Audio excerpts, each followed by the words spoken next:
vamos ler um texto bíblico aqui na primeira carta de Paulo aos Coríntios, capítulo de número 15, versículo de número 51.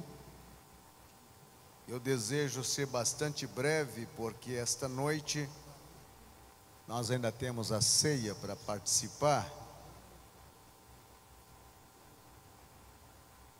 Aleluia.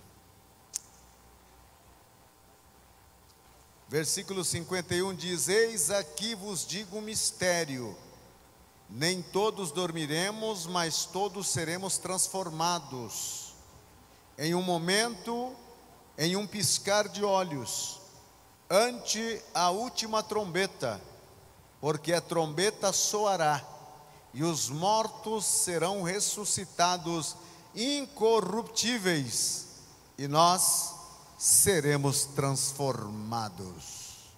Podeis sentar.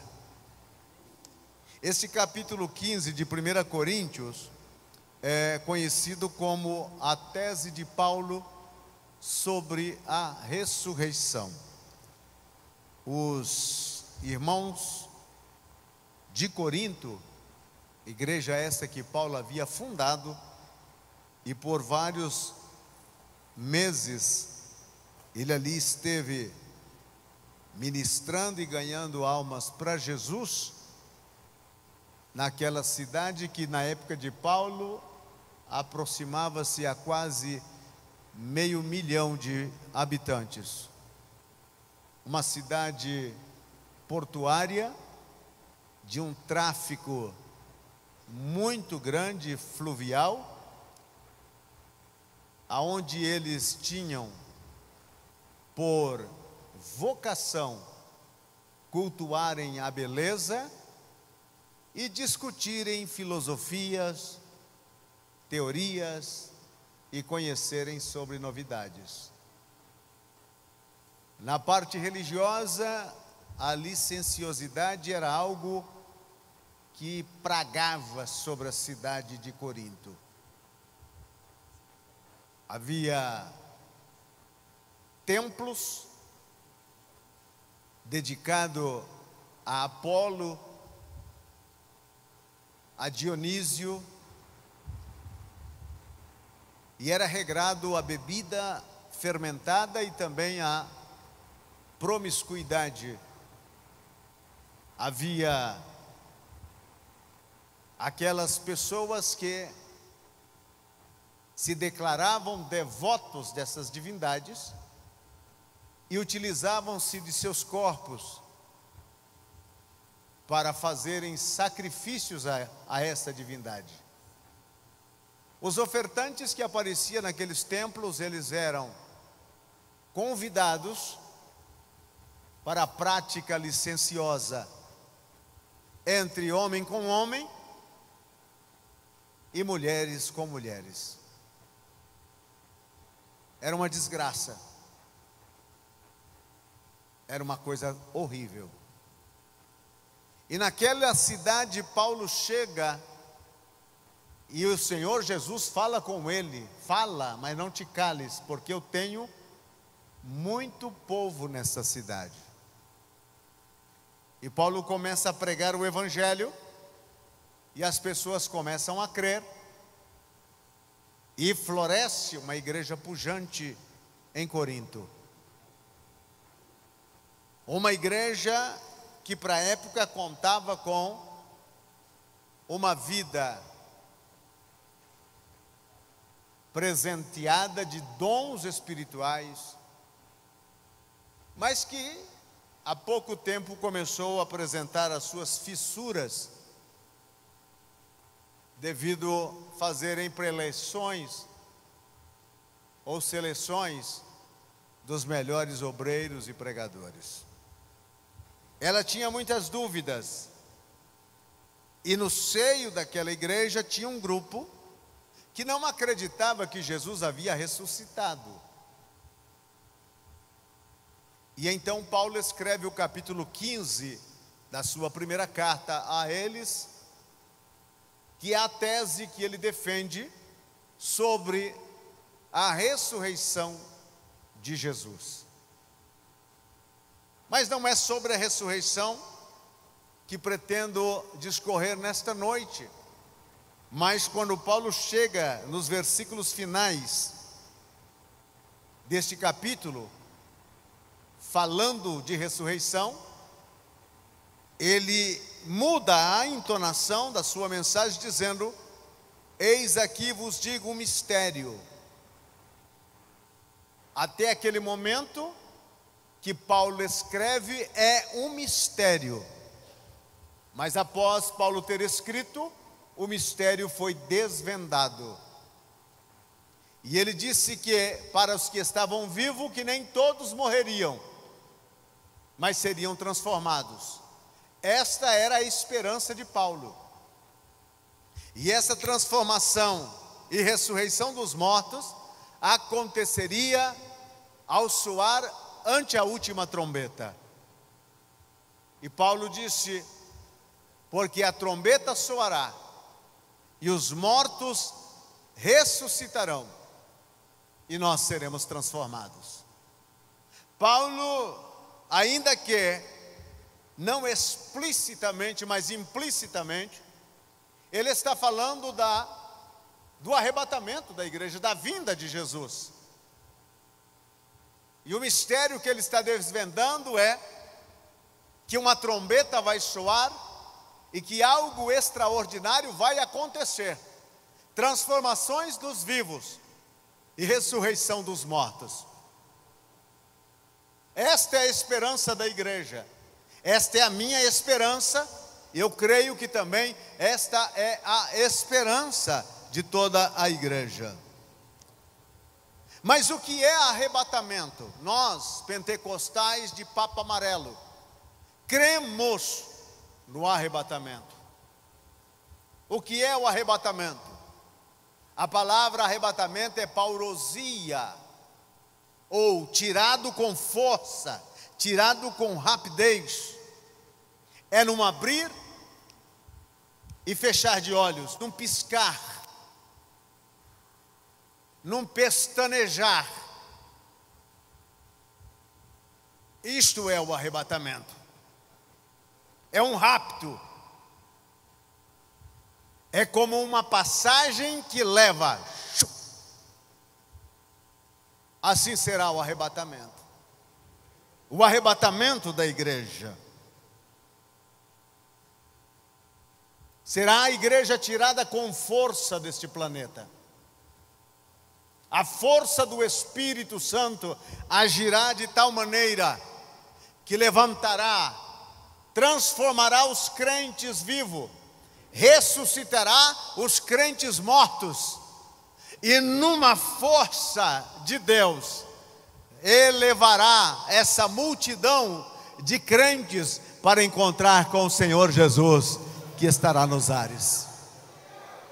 Esta é a minha esperança.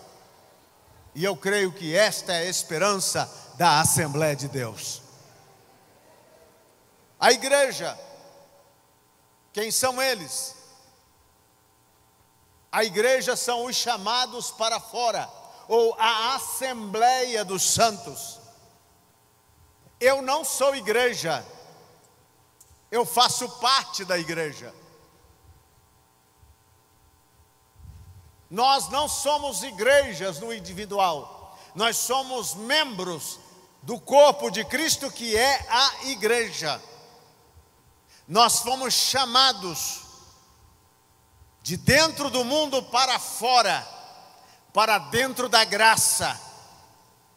A graça daquele que nos amou, que nos perdoou, que nos lavou, que removeu a nossa sujeira e nos colocou assentado nos lugares celestiais com Cristo, aonde nós aguardamos a bendita esperança. A igreja. Jesus disse: a minha igreja. Então Jesus, ele é o dono da igreja. Eu, por graça e bondade de Deus, sou pastor desta igreja, mas não sou dono dela. O dono da igreja é Jesus. Eu estou apenas executando um ofício que Ele me comissionou. E a hora que Ele vê que não estou executando bem, Ele tira e traz outro para fazer a obra que Ele assim quer que seja feita. Você, no individual, é membro da igreja, colocado na igreja, batizado no corpo de Cristo, que é a igreja, e faz parte dela. Agora, o que é segunda vinda de Cristo? Há pelo menos três teorias sobre a segunda vinda de Cristo. Nós cremos que a segunda vinda de Cristo, ela é em duas etapas. Na primeira etapa, Jesus vem invisível para a igreja, somente os salvos vão serem apercebidos deste momento. Será algo oculto aos olhos do mundo. Será algo que o mundo vai dar conta só depois do ocorrido. A igreja transformada, invisível aos olhos dos homens, será arrebatada para encontrar com Jesus nos ares. Esta é a primeira fase. A segunda fase é quando Jesus vem no final da grande tribulação, montado num cavalo branco, capítulo 19 de Apocalipse, na sua coxa escrito Rei dos Reis e Senhor dos Senhores, e na cabeça uma coroa de 7 diademas, quando ele virá no momento em que Israel estará gritando: bendito é o que vem em nome do Senhor. A segunda etapa, e aí ele vem para juízo das nações, estabelecer o seu reino de 1000 anos. Porém, há algumas teorias, nós, que somos conhecidos como pré-tribulacionistas. O que é o pré-tribulacionista? É aquele que crê que Jesus vem antes da grande tribulação. Antes. Porque tribulação a gente já tem demais. Agora, a grande tribulação não é para a igreja, porque a igreja, ela não é filhos da ira. E a grande tribulação é para os filhos da ira de Deus. Segundo, a igreja não está esperando o anticristo. Ela espera o Cristo amado. A grande tribulação será a manifestação do anticristo. Então, antes que aconteça toda a questão da grande tribulação, a igreja será arrebatada. Eu creio nisso. Eu sou pré-tribulacionista. Agora, tem aqueles que são da teoria mesotribulacionistas, que acredita que Jesus vai vir na metade da grande tribulação. Porque a grande tribulação serão 2 períodos de 3 anos e meio. Primeiro 3 anos e meio, o anticristo, a besta e o falso profeta, eles estarão fazendo a sua política, granjeando e aglutinando as pessoas para crer nele. Ele fará sinais, ele fará maravilha, e os tontos vão atrás dele. Aonde oferece isso, eles vão atrás. Final dos 3 anos e meio, ele marcha para Jerusalém, o templo já está erigido e ele quer ser adorado como Deus. Aí começa a perseguição contra o povo de Israel, e então vem aqueles tormentos, aquele cataclísmico que é registrado no livro do Apocalipse, os selos, as taças, o ai, aquela tristeza que vai acontecer neste período. Os mesmos tribulacionistas dizem que Jesus vem nos primeiros 3 anos e meio. E aí tem os pós-tribulacionistas, que são aqueles que creem que a igreja vai passar por toda a tribulação, por toda a grande tribulação, e será arrebatada no final da grande tribulação. Eu não quero não. Eu não quero isso não. Não tente entrar na grande tribulação sem a ajuda de um profissional.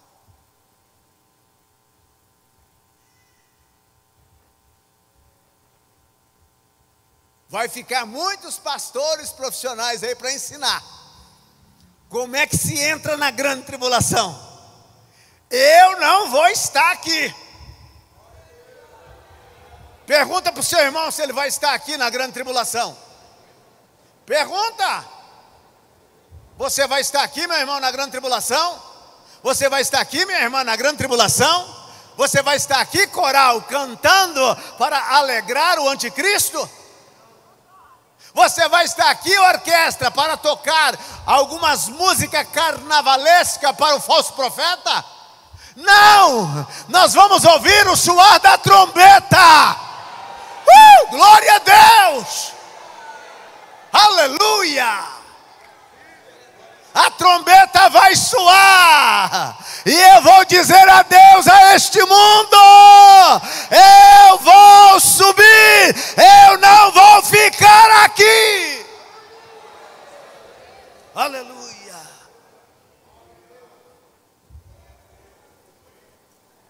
Agora no arrebatamento da igreja, que isso diz tudo a respeito a nós. No arrebatamento da igreja, o que vai acontecer? Bom, a trombeta vai soar. Os mortos em Cristo ressuscitarão, primeiro. Nós que estivermos vivos na hora, vamos ser transformados. Você está cansado desse corpinho cheio de dor? Na idade do condor? Fica tranquilo, você vai ter um corpo novo, sem dor. Está cansado de olhar no espelho e não ver uma boa imagem? Fique tranquilo. Você vai ver uma imagem esplendorosa.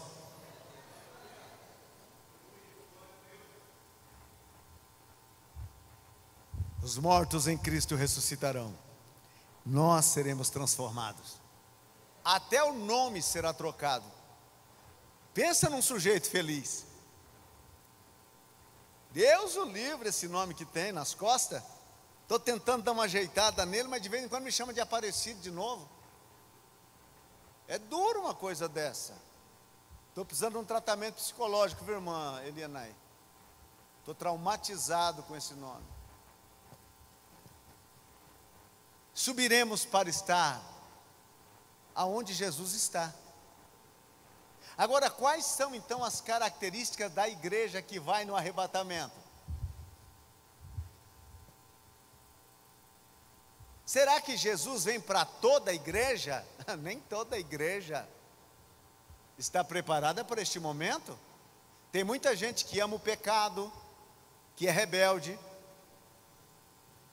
que é língua larga, chismoso. Tem muita gente ruim que está na igreja, congrega, canta, mas não faz parte da igreja de Cristo. Não tem vida com Deus, não tem vida de santidade. Para ele vir na igreja tornou-se uma rotina. É algo que ele tem que cumprir com tabela. Ele está aqui, mas não tem prazer de estar aqui. Ele escuta os cânticos, mas ele não quer cantar. Mas há aqueles que são verdadeiramente parte da igreja. que tem prazer em adorar a Jesus, que tem alegria, que brilha os olhos quando escuta o nome Jesus, que a alma se eleva, que o coração balança e que o espírito embebeda-se em louvores e adoração. Esses fazem parte da igreja. Pergunta ao seu irmão se ele já louvou a Jesus hoje. Se não louvou, diga pelo menos glória a Deus. Se você não pode dizer glória a Deus, diga ai, ai, ai. Não é agora deu, não.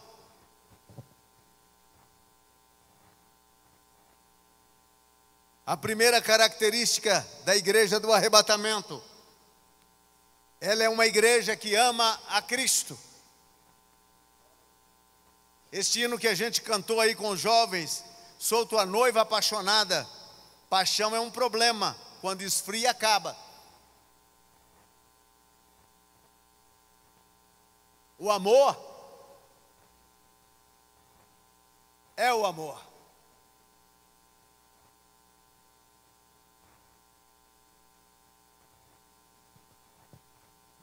Ela é uma igreja que ama a Jesus. Ama. A paixão muitas vezes permanece enquanto aquele que diz estar apaixonado está sendo agraciado com algum mimo.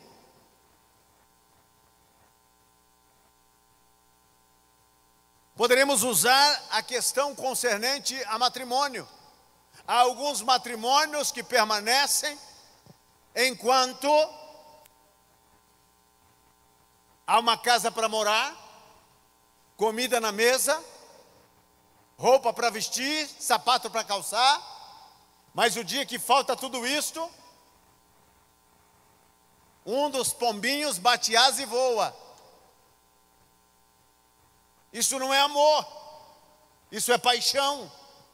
Paixão passa, amor permanece.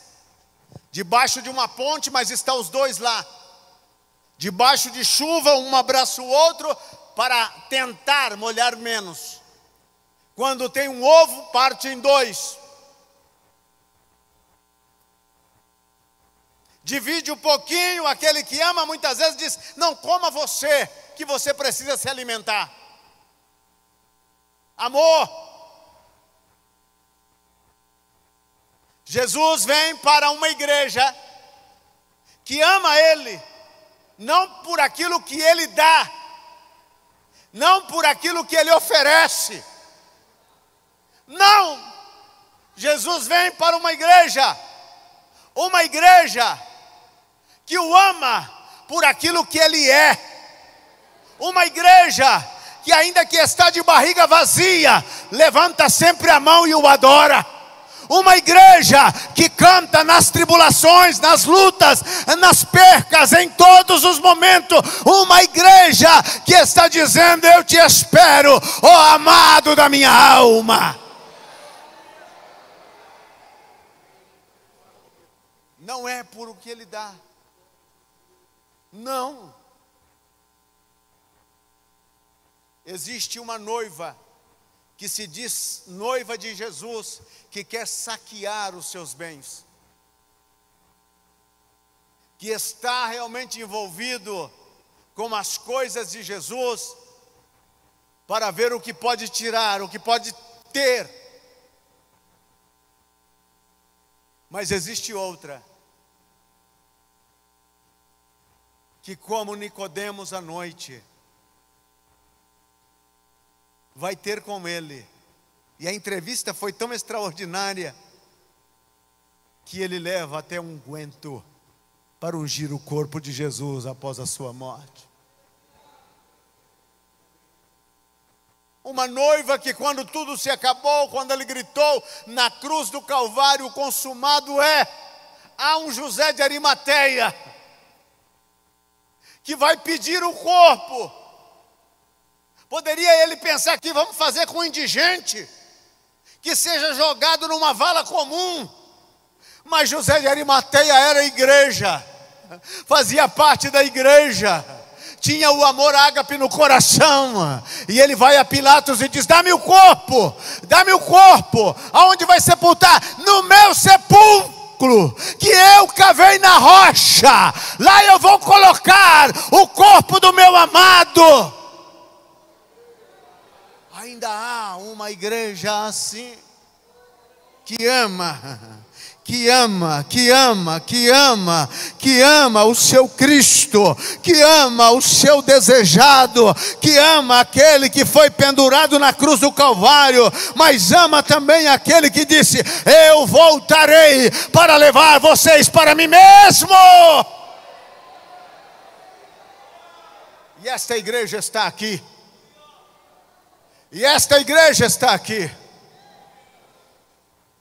Nesses dias de carnaval arrastaram alguém que estava fantasiado de Cristo na avenida.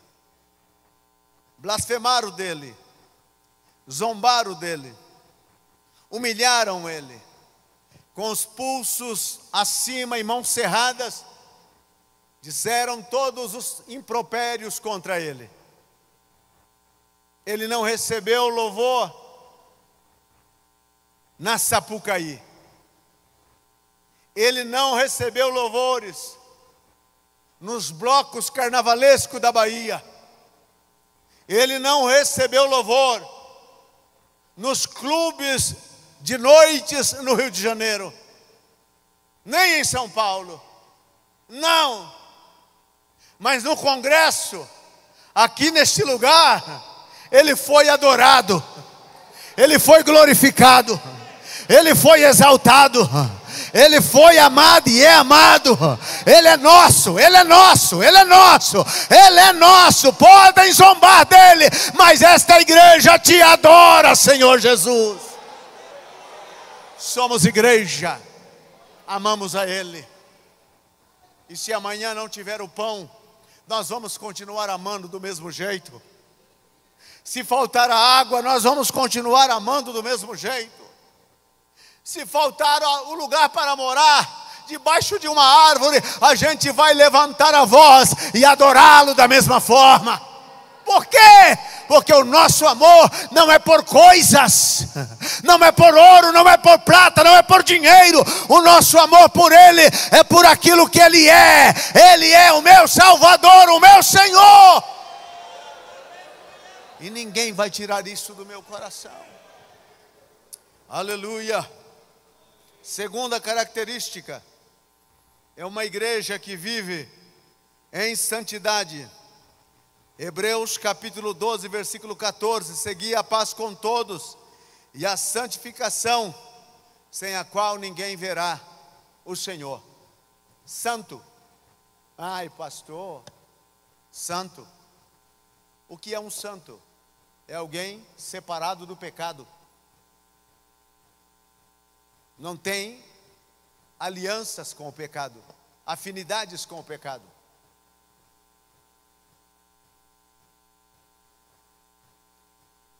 Se uma pessoa chegar com uma arma para você e colocar na sua cabeça para te matar, qual será o seu sentimento contra aquela arma? Todas as vezes que você ver uma arma, você vai odiar.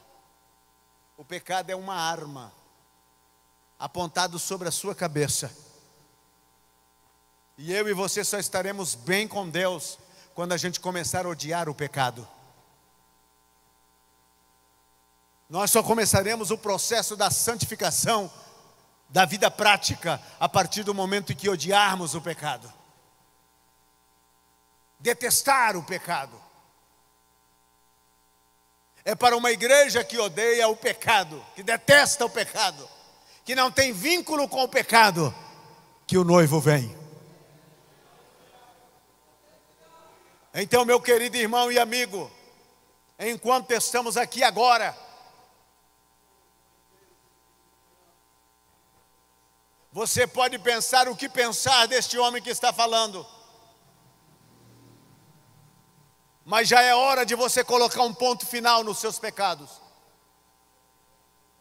Já é hora de você abandonar esses desejos carnais pelos quais tem destruído a tua vida. Você não está num bom caminho. Há um abismo na frente.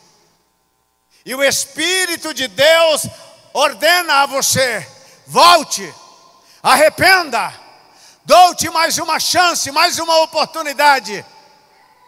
Porque a trombeta pode soar a qualquer momento. E sem santidade ninguém verá o Senhor.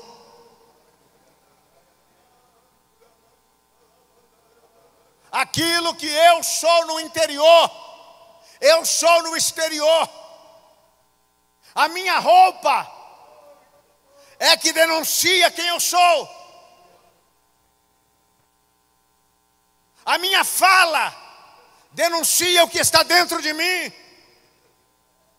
Os meus pensamentos norteiam as minhas ações e decisões. Estas coisas precisam ser removidas, as negativas de dentro de nós. Você não pode entrar no céu, o seu arrebatamento acontecer outro, hoje, com esse namoro pelo WhatsApp, com essa mulher que não é tua mulher, vendo essas fotos que não é da tua esposa, vendo essas fotos que não é do teu esposo. Você não pode participar do arrebatamento dessa situação. Você pode participar da ceia, você pode participar do coral, da orquestra, ou de qualquer agrupação dentro da igreja, pode estar até dirigindo uma igreja, como já aconteceu, mas não pode subir quando a trombeta soar. Alerta de Deus para mim e para você. Terceiro, é uma igreja que ora. Nunca foi tão difícil de colocar um crente em posição de oração como nos dias atuais.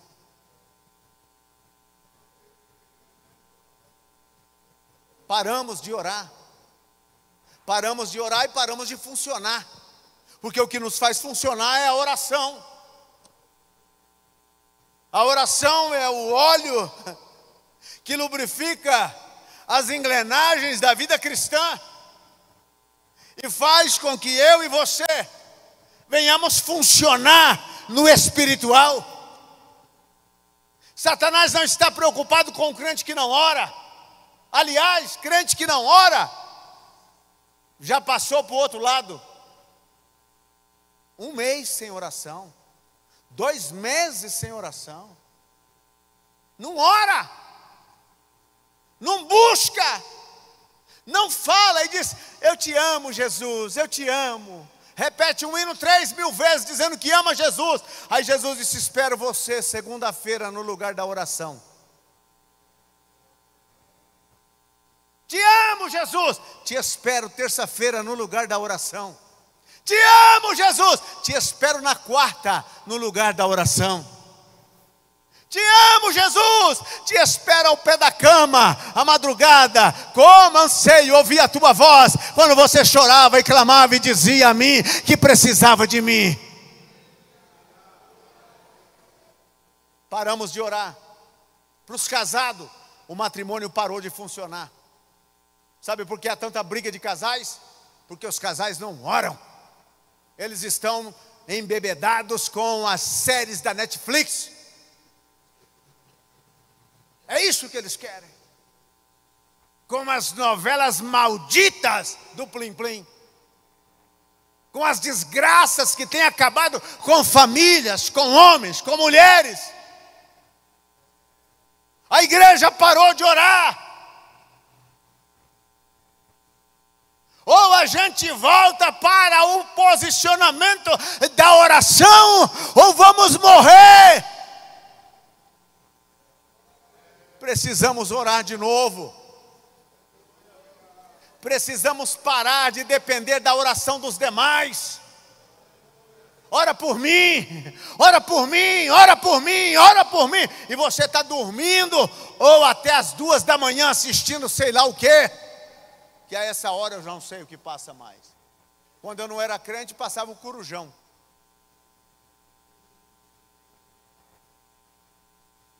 Vai orar, meu irmão. Vai orar, minha irmã. Ai, pastor, tem uma sujeita que está mandando umas coisas para o meu marido. Vai orar. Cerca o teu matrimônio com oração. Levanta uma muralha de fogo sobre ele. Ore. Ore até começar a orar. E depois ore até aprender a orar. E quando aprender a orar, ore mais para ter afinidade na oração. E quando tiver afinidade na oração, ore até ter intimidade na oração. E quando tiver intimidade, então, ore até tocar os céus. Ore! A nossa igreja foi conhecida na terra, nos céus e no inferno como uma igreja que ora. Os nossos obreiros foram conhecidos como obreiro que ora. Ora. Os demônios tinham medo. Irmãos, os nossos cultos, nem os demônios não vêm mais. E você diz, glória a Deus, pastor. Que glória a Deus! A gente precisa agarrar esses caras e dar umas mãozadas no pé da lata deles, no nome de Jesus. Igreja que não manifesta demônio é igreja que não tem poder espiritual, meu irmão.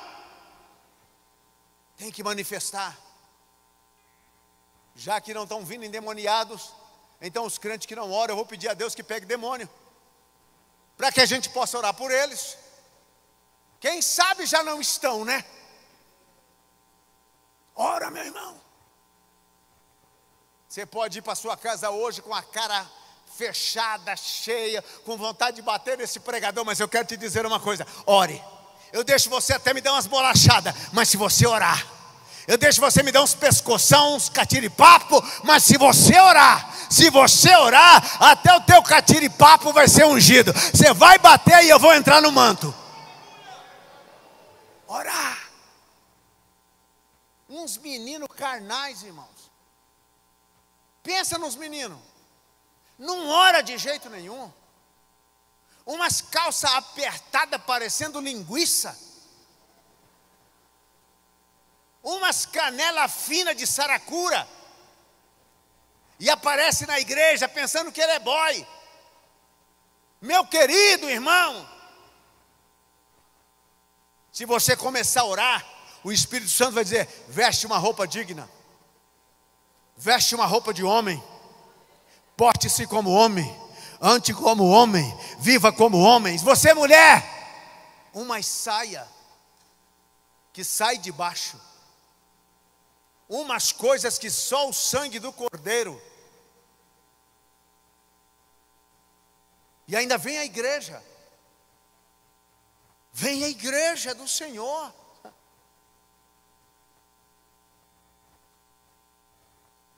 Casa Real.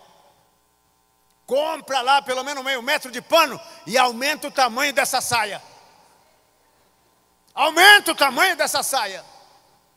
Aqui não é uma boate night, não, meu querido, club night. Aqui é a casa de Deus.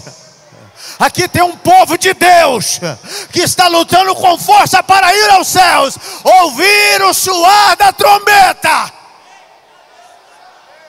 Santidade.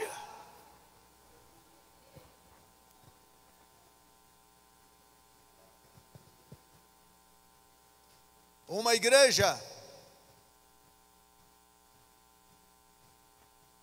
que ama a palavra.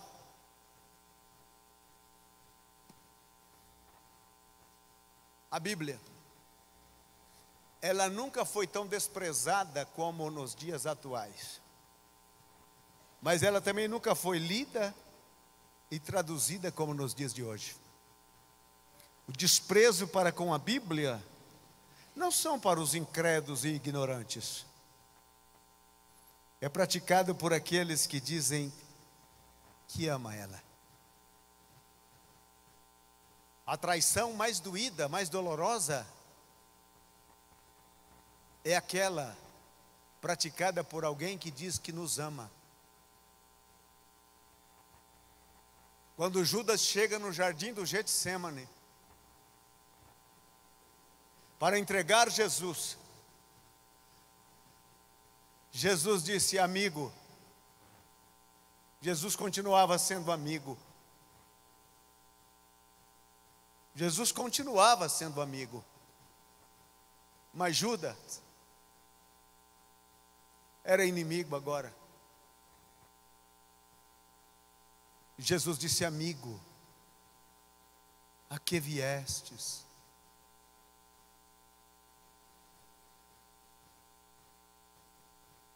O que dói o coração de Deus são aqueles que têm a Bíblia e são infiéis a ela. É traição.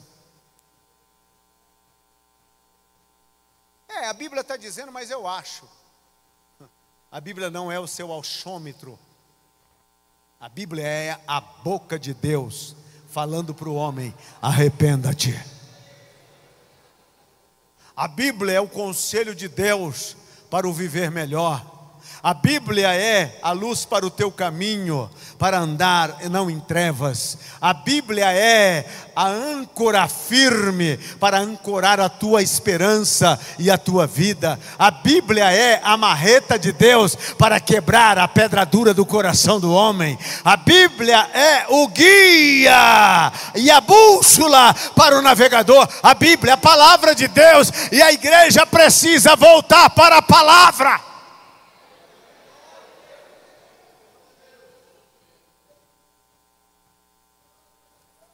A igreja que Jesus virá por ela é uma igreja que está buscando ou está cheia do Espírito Santo. Quando a gente na Assembleia de Deus fala cheio do Espírito Santo, o irmão já pensa lá, falar em línguas e profetizar. Isso não é ser cheio do Espírito Santo. A mula de Balaão estava cheia do Espírito Santo quando falou? Isso é exteriorização da manifestação do Espírito Santo. Ser cheio do Espírito Santo é como disse Paulo: cantando entre vós com salmos, hinos e cânticos espirituais, submetendo uns aos outros em amor. Ser cheio do Espírito Santo é estar numa ponta de uma esquina, falando para alguém que Jesus salva, cura, batiza com o Espírito Santo e breve vai buscar a sua igreja. Ser cheio do Espírito Santo é estar envolvido nas coisas de Deus. Não importa o preço que tenha que pagar. Ser cheio do Espírito Santo é amar o próximo. Não só quando o próximo está próximo, mas principalmente quando o próximo estiver em necessidades. Ser cheio do Espírito Santo é ter uma vida que faz a diferença nessa terra. É ser testemunha viva de Jesus aonde você chega. Há algo em você que é diferente.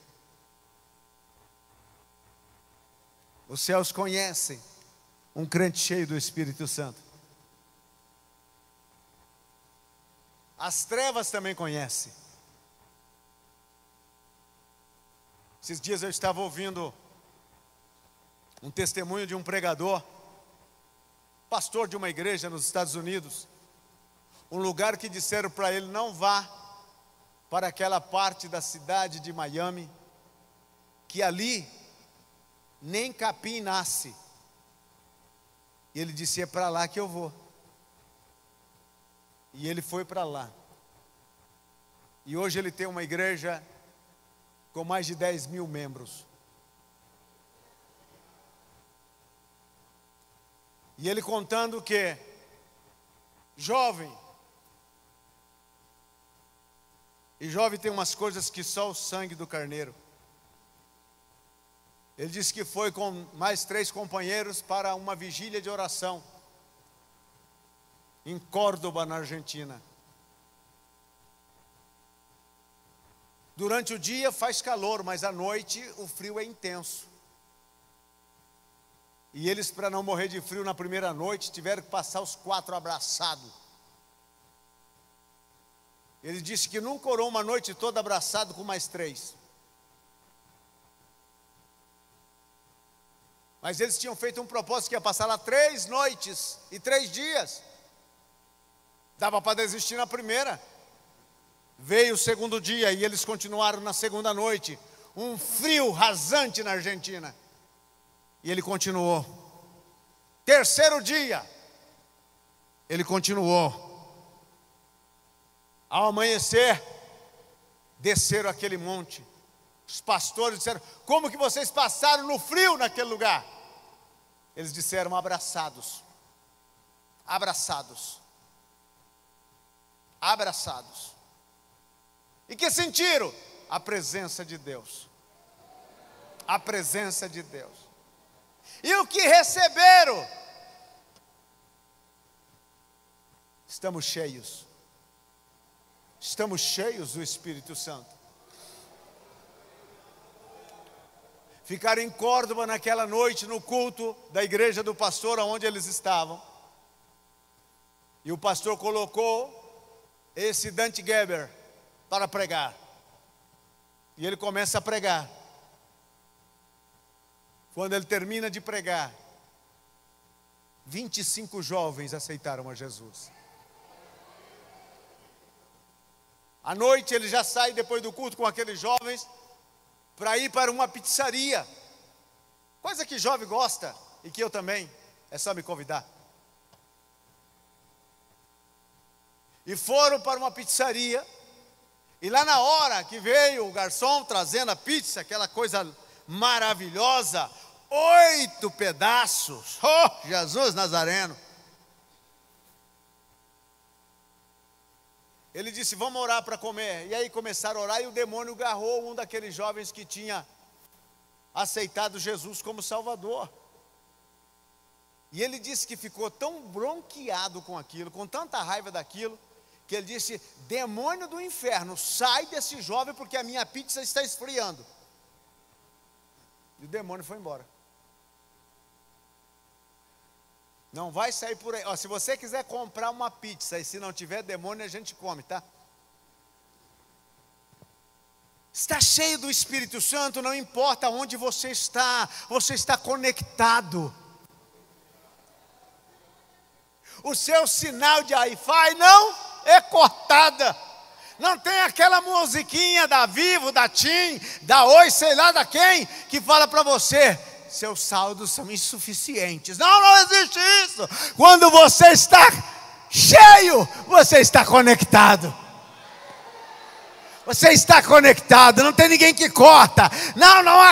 Não cai o sinal. Você não olha para ver se tem pauzinhos. Não, aqui não pega. Pega. Aonde você está, pega. Onde você está cheio. Porque você tem a característica da noiva.